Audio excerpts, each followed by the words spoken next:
Pastor Salomão da Paz.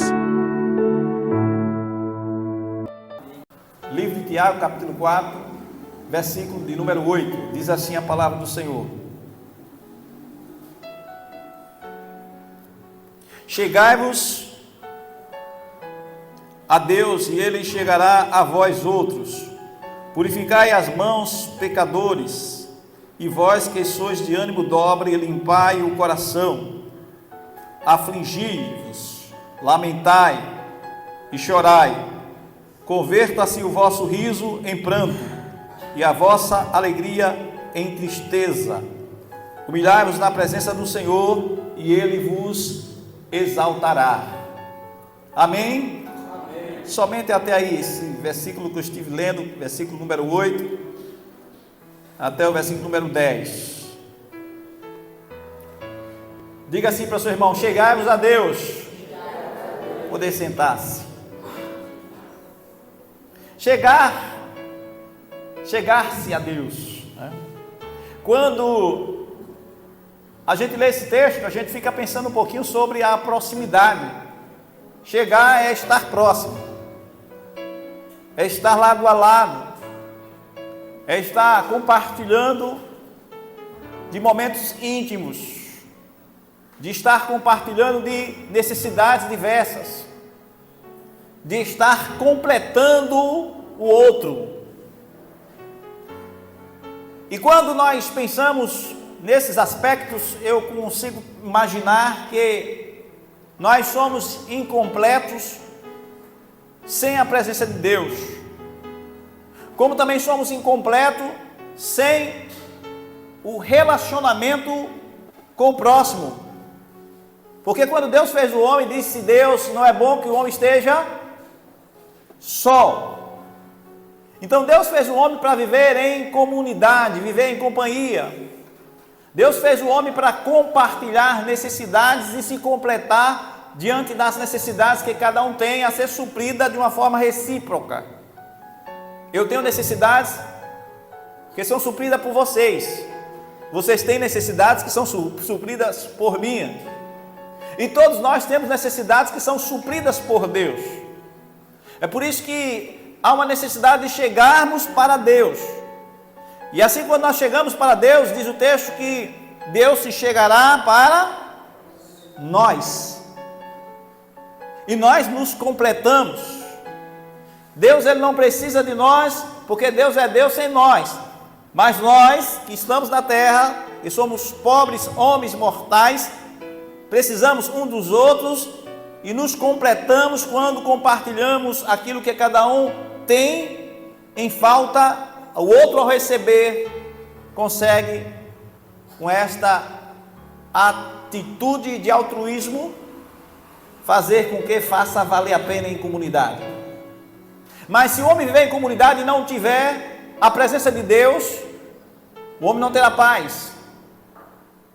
O homem não terá normas de conduta, de comportamentos éticos, porque a moral e a ética andam junto, andam atrelada. E quando nós conhecemos isto, porque no nosso relacionamento nós conseguimos imaginar aquilo que é certo e aquilo que é errado, e é Deus que mostra através do seu Espírito, porque dentro de nós há uma centelha de Deus, e a gente consegue ter discernimento sobre aquilo que está sendo feito, se realmente está certo ou não. E aí surgem as normas na sociedade. E quando na verdade elas, ainda que não tenham Deus, elas sabem diferenciar o certo do errado. Porque dentro dela existe uma centelha de Deus, que ainda que ela não reconheça, Deus se faz presente, querendo induzi-la ao acerto, não ao erro. Não há uma atitude mais importante do que entregar-se a Deus. Quando o homem percebe a necessidade do outro, ele começa a relacionar-se, e esse relacionamento vai gerando confiança. E cada vez mais que nós conhecemos essas pessoas, ou a pessoa que nós nos relacionamos, começamos a viver com maior segurança e credibilidade, passamos a receber. Porque as nossas ações começam a nos dar parâmetros na sociedade de confiabilidade, como também elas poderão ser dadas parâmetros que vão fazer com que as pessoas queiram estar distante de nós por causa das nossas ações. E da mesma forma como nós nos distanciamos de pessoas em que elas não têm um bom comportamento, elas não têm uma boa ação, mediante aquilo que nós entendemos que é correto, nós nos afastamos dessas pessoas. Mas quando as pessoas têm relacionamentos firmes, sólidos, conforme foi citado hoje no texto em que aqui foi lido, falando sobre os dois fundamentos, em que Jesus conta a história da casa que é edificada sobre a rocha e a que é edificada sobre a areia. E quando nós observamos que alguém que edificou a sua casa sobre a rocha, ela é uma pessoa realmente diferente e que as suas ações elas estão de acordo com os princípios da palavra de Deus, nós queremos relacionar-se com ela.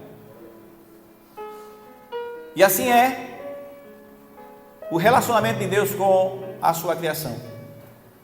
Quando Deus vê que o homem está interessado a se chegar a Ele, Deus está interessado também a manifestar-se. Quando nos relacionamos com alguém, percebemos que através das suas ações, o quanto esta pessoa está sendo sincera a ponto de estar se desprovendo de algo para que possa nos completar. Quando as pessoas estão se relacionando conosco e nós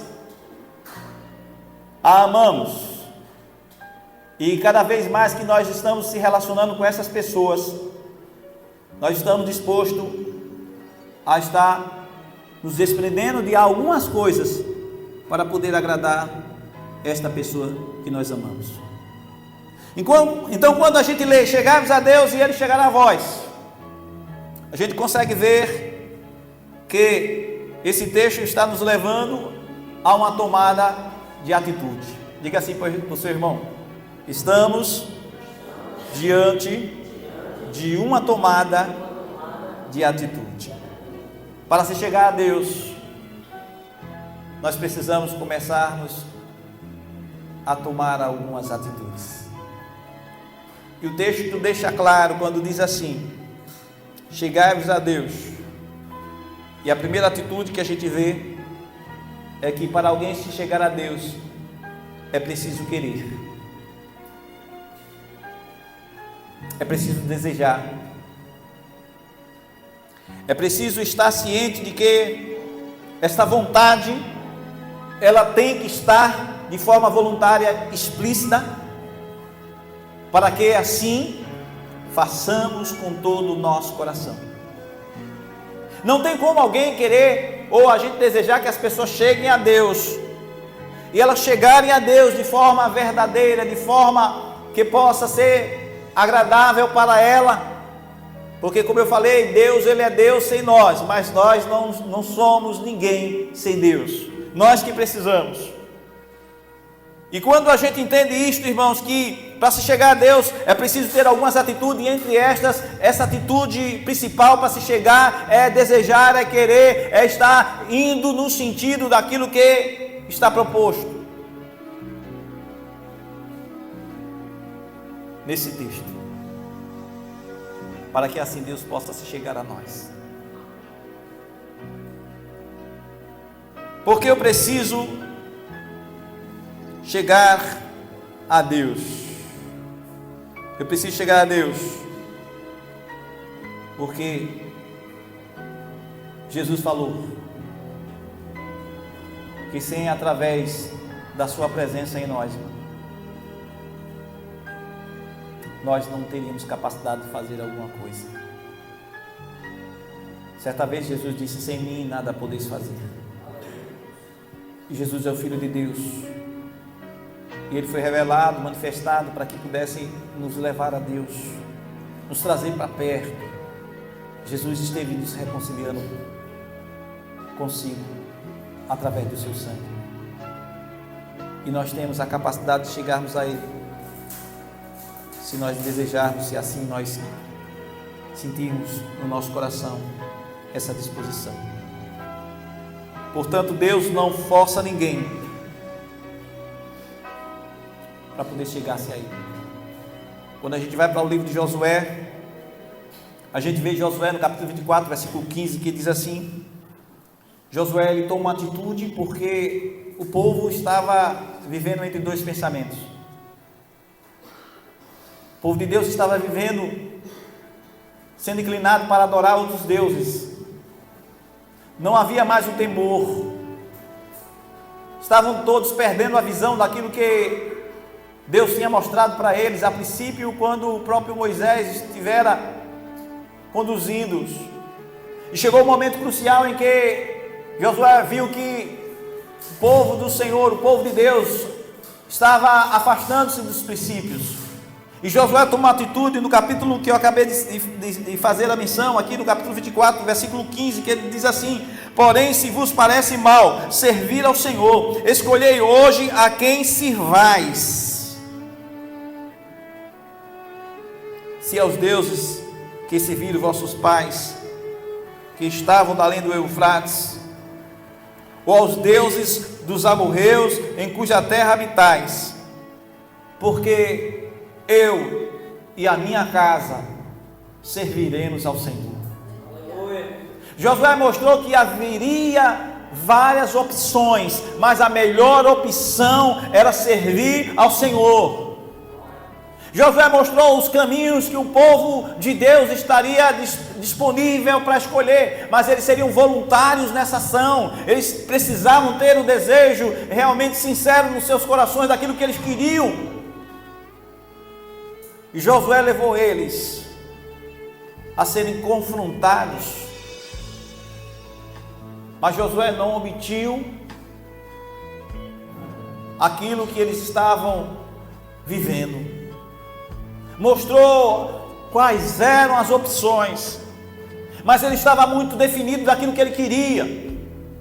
Como você precisa estar definido daquilo que você quer. Então, para você chegar a Deus, você precisa querer.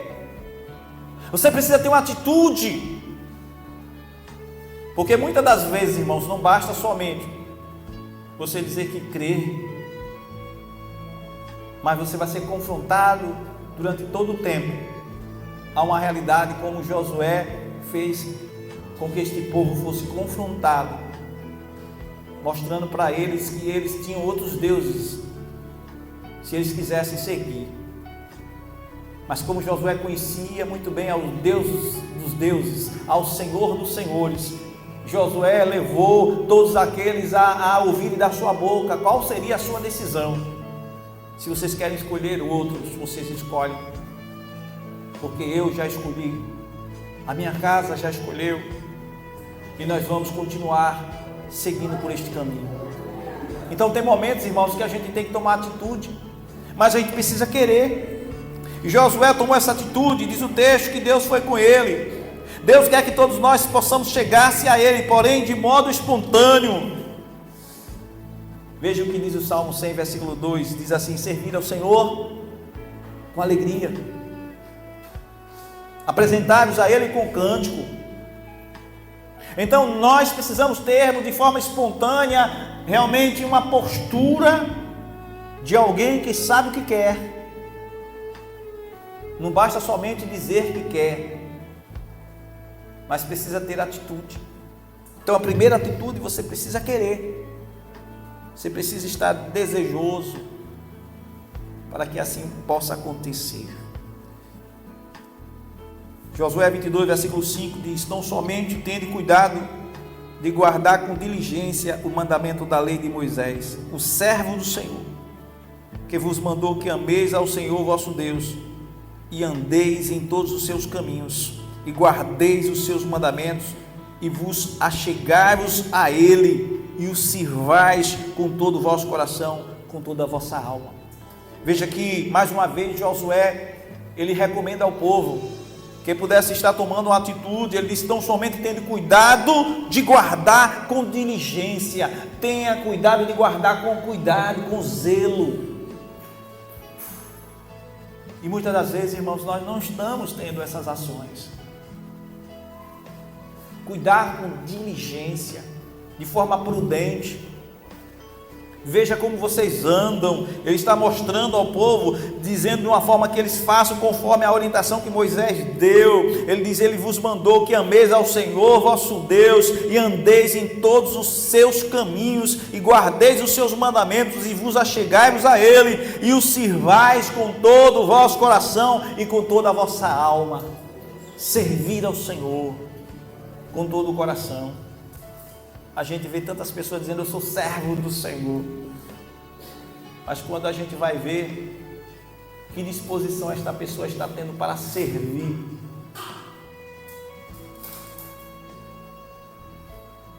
a gente percebe que na verdade de servo não tem nada. Porque o servo do Senhor, ele tem convicção, irmãos, de que tudo quanto ele faz porque faz para o Senhor. O apóstolo Paulo diz que comais ou bebais ou façais qualquer coisa, façais para a glória de Deus. Então, quando nós fazemos para Deus ser glorificado, nós fazemos com todo o nosso coração. Nós não ficamos, irmãos, conforme eu dei o exemplo de um relacionamento em que nós, quando temos com as pessoas e que nós passamos a amar essas pessoas e a gente vê que há uma reciprocidade, a gente faz de tudo para querer agradar essa pessoa. E aí eu fico imaginando com relação ao nosso Deus, como nós temos procurado agradar o Senhor, quais têm sido as nossas ações de forma voluntária. E em segundo lugar, que eu posso levar você a imaginar como podemos chegar a Deus, além de desejo, além de vontade. A segunda atitude é renúncia. Renúncia. Jesus disse certa vez que se não renunciar de tudo quanto tens, não poderei ser meus discípulos. Se vocês não renunciarem, vocês não vão poder ser meus discípulos. É deixar algumas coisas, irmãos, que a gente sabe que não agrada a Deus. E esse texto deixa claro quando ele diz assim: chegai-vos a Deus e Ele se chegará a vós, e diz: purificai as mãos, pecadores.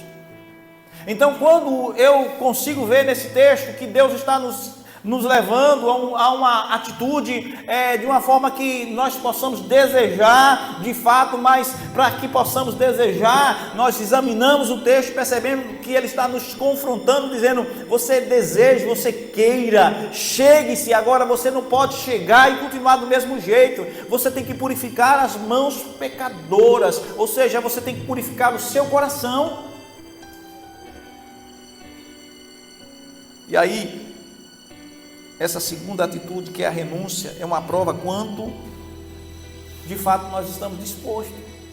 Quando somos confrontados e começamos a estar entendendo que sem a santificação ninguém verá o Senhor.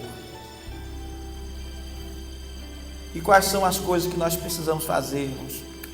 Conforme o texto nos pede, o texto de Tiago ele relata, se você for ler anteriormente no capítulo 4, versículo que a gente leu, versículo 8, mas se você iniciar do versículo 1, você vai ver ali ele mostrando quais são as ações que deve haver em nós. Ele mostra onde tudo começa. No capítulo 4 ele começa iniciando dizendo de onde começa ou de onde procede as guerras. E ele fala do coração. De onde procedem os conflitos? Do coração.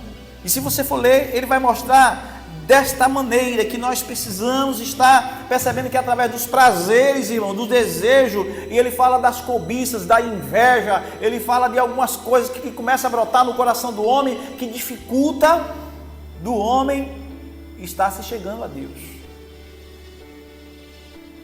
E ele diz aqui no capítulo 4, no versículo 1, de onde vêm as guerras, as pelejas entre vocês? Porventura não vem disto, a saber, dos vossos deleites, olha só, dos prazeres. Pastor, então, é pecado o prazer? Ele está falando dos prazeres mundanos, porque existem prazeres que Deus deixou para a noiva do Cordeiro, para a igreja, e é esses prazeres que a noiva do Cordeiro conhece, que provém de Deus, eles são feitas em Deus, elas são feitas em Deus, e não há por que nós vivermos com medo do juízo eterno. Mas ele descreve quais são os prazeres, e ele diz: porque vocês são invejosos, porque vocês não podem alcançar, vocês combatem e guerreiam-se. E ele diz: vocês guerreiam e não têm nada, porque são invejosos e não podem alcançar. Aí ele fala: vocês pedem, mas pedistes maus, porque vocês pedem para gastar em vossos deleites. Às vezes nós estamos orando, entrando em campanha, para recebermos algumas coisas de Deus, e quando nós recebemos, a primeira coisa que nós fazemos, irmãos, isso aqui é meu. Pede um emprego, uma porta se abre, aí Deus dá o primeiro salário, não traz o dízimo ao Senhor, não traz as primícias. Pede uma promoção na empresa, aí chega no final do ano, recebe seu 13º, não devolve, porque o 13º é seu, não é de Deus. Compra um carro, aí em vez de vir para a igreja com o carro, aí vai passear no dia do Senhor e não vem para a igreja. Eu já vi tantas pessoas, irmãos, não estou dizendo que você não tenha o seu momento de lazer, mas estou dizendo que existem pessoas, irmãos, que vivem só nos prazeres e esquece do voto que fez ao Senhor. Senhor, se o Senhor me abençoares, eu vou ser fiel nisto. Esquece. Aí quando vai batizar, se desce as águas, promete ser fiel, de acordo com as orientações eclesiásticas, e depois quando chega na hora que assume os cargos, são insubmissos. Quantos que vivem debaixo de maldição? E aí o texto mostra que é por causa da inveja, e alguns querem ter algumas coisas que não podem ter. Se um vizinho comprou uma televisão naquela mais moderna, maior possível, aquele telão, eu tenho que ter isto, Se um irmão comprou um carro, se o irmão tem um carro, por que eu não posso ter um carro do ano? E aí alguns vivem endividados porque fazem coisas sem planejar, porque as guerras começam dentro do coração, querendo viver uma realidade que ainda não é o momento. Mas quando nós nos chegamos a Deus, Deus começa a mostrar, irmãos, o tempo certo para cada coisa, e as coisas vão acontecendo, e todos nós nos alegramos, porque estamos vendo que Deus está nesse negócio. Não fazemos as coisas de qualquer jeito, mas fazemos debaixo da orientação, de acordo com a vontade de Deus. Por isso a gente consegue ver, irmãos, que nós estamos sendo purificados pelo Senhor, para entendermos que agora nós não podemos viver alinhados como o mundo vive. E aí o apóstolo Tiago, ele mostra isso. Ele diz: cobiçais e nada tendes, matais e sois invejosos. Veja que ele fala de uma morte, que não é a morte de tirar a vida da pessoa, mas é matando no sentido espiritualmente. Quantas pessoas estão matando o seu irmão espiritualmente? Que não dá uma palavra de incentivo, não dá um elogio, não dá um muito obrigado, você fez um bom trabalho, que Deus te abençoe. Não estou falando isso para puxar o seu saco, não, para reconhecer que você é uma joia de valor e que nós precisamos do seu serviço, sim. Continue fazendo assim, porque assim agrada a Deus. Nós vivemos uma dificuldade tão grande, irmãos, de reconhecermos o valor do próximo, de reconhecermos quanto a pessoa é importante para nós. Nós não sabemos expressar. Talvez é a forma que alguns foram criados. Eu sei que eu conheço pessoas, irmãos, que não conseguem dar um abraço. Eu passei por uma determinada igreja, que essa irmã, quando recebeu um abraço, ela disse: eu me senti tão valorizada, eu chegar aqui e receber um abraço, porque não era comum ela se abraçar. Eu senti tão feliz, quanto um abraço faz diferença, quanto uma palavra de gratidão faz diferença. E ele diz: chegai-vos a Deus e ele chegará a vós. Alimpai as mãos, pecadores, vós que sois de ânimo dobre, purificai os corações. Então nós precisamos, além de querer, nós precisamos ter uma atitude também de renunciar, deixar aquilo que impede de nós nos aproximarmos de Deus. Deus é santo. Nós podemos chegar-se diante dele mesmo com o nosso pecado, sim, e ouvirmos a sua voz, e a voz dele, ao manifestar-se para nós, vai apontar, dizendo: eu te amo, mesmo você sendo pecador, eu te quero, mesmo você com todas as suas falhas, com todos os seus defeitos. Mas quando nós ouvimos a voz dele dizendo assim que nos ama e quer transformar, mesmo assim ele mostra como nós podemos ser transformados de glória em glória, e nós vamos nos achegando, e cada vez que nós vamos chegando, acontece como aconteceu com Enoque, que Enoque andou com Deus, e a palavra de Deus diz que Enoque andou com Deus até que Enoque não era, porque Deus tomou para si. Enoque foi trasladado, porque Deus tomou para ele. Diga para seu irmão assim: porque Enoque andou lado a lado com Deus. Deus só vai tomar para si aqueles que andarem lado a lado com ele. Você não pode querer andar na frente de Deus. Você tem que andar lado a lado. Quando nós andamos lado a lado, nós estamos sendo amigos mais chegados. Jesus disse: eu não chamo vocês de servo, mas vos chamo de amigo.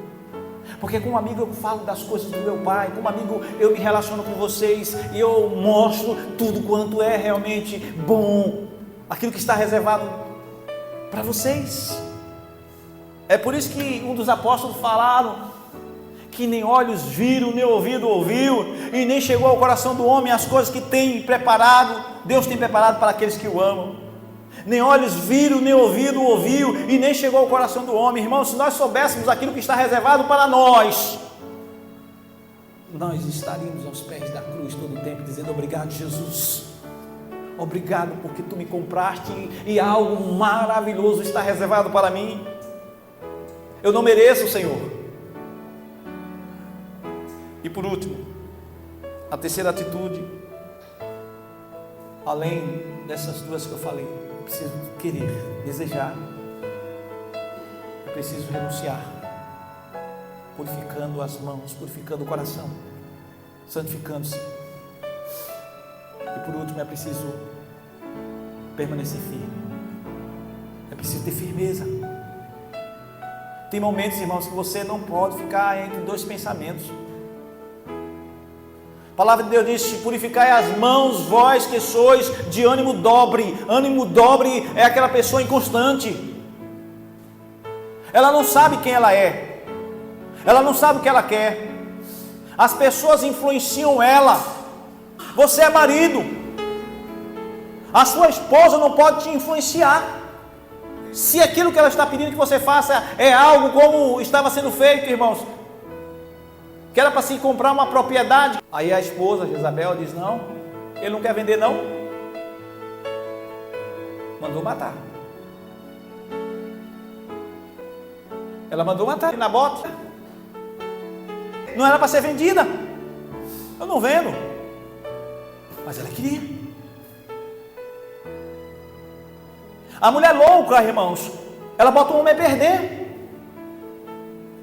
O homem precisa ter firmeza quando vê que aquele conselho, que aquela palavra não é boa, como também a mulher precisa ter firmeza quando a palavra do homem for um homem que tem uma palavra que não for de Deus. Começa em casa, começa sobre os filhos. Mas o que é que tem, amor? Pode deixar um pouquinho, é só um pouquinho. Ah, amor, que tem? É só uma roupinha. Ah, que tem? É só uma palavra que falou. Onde ouviu isto? E muitas vezes a gente vai deixando. O meu pai, ele não deixava, irmãos, a gente cantar uma música. Que eu lembro quando criança, não entendia porquê, e ficava cantando uma música. Meu pai, ele dizia bem assim: meu filho, senhor pai, canta essa música não. Eu não entendia. Agora, qual é a música? De um cantor que dizia assim: para de tomar a pílula.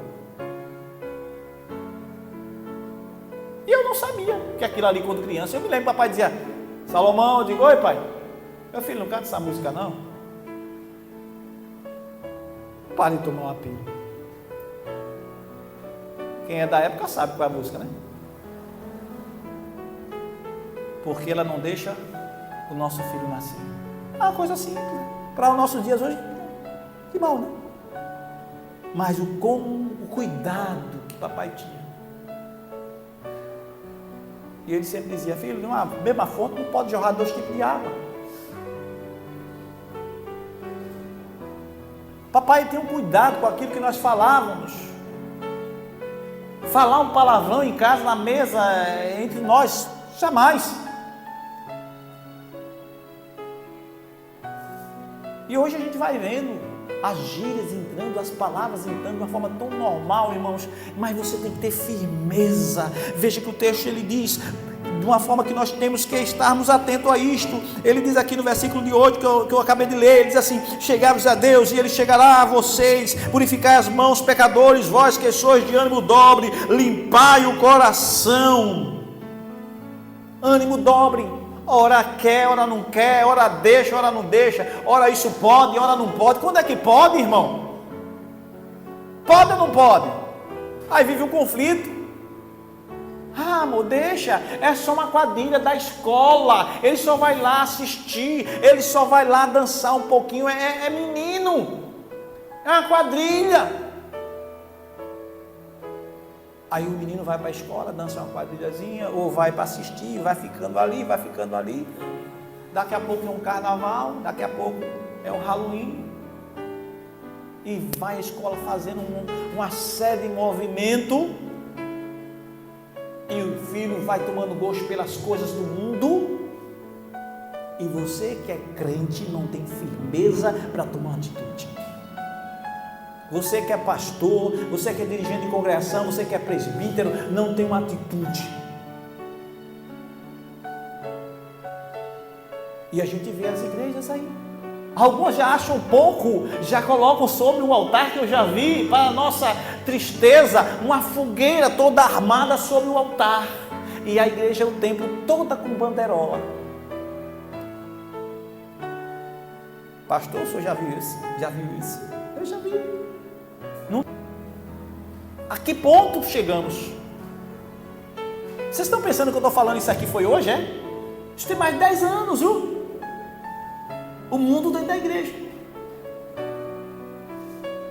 tem mais de 10 anos. E aí a gente vai vendo as coisas acontecendo, e a gente vê o próprio Tiago dizendo nesse texto: lamentai-vos, afligi-vos. Ele diz aqui, versículo 9: afligi-vos, lamentai-vos e chorai, converta o vosso riso em pranto e a vossa alegria em tristeza, humilhai-vos na potente mão do Senhor e Ele vos exaltará. Temos que nos humilharmos e dizer: Senhor, nós temos contra ti somente pequei, como disse Davi. Fiz aquilo que era mal diante dos teus olhos, mas torna a dar-me a alegria da tua salvação. Muitos estão perdendo, irmãos. Tem pessoas que não querem vir para a igreja. Sabe por que não quer vir? Porque não quer ser confrontado. Eu às vezes estou ministrando aqui, eu vejo que tem pessoas que se levantam, vai lá fora, vem, senta, vai para aqui, vai para ali, fica tão inquieto. Às vezes eu digo: Jesus, queima ele, queima ela, Jesus. Porque tem crente que não gosta de ser confrontado. Ah, irmãos, dia desse eu estou concluindo aqui. Eu estava sendo confrontado por Deus com tantas lutas. Eu disse: Jesus, pensei seriamente em dizer obrigado, até que deu por cuidar da minha vida.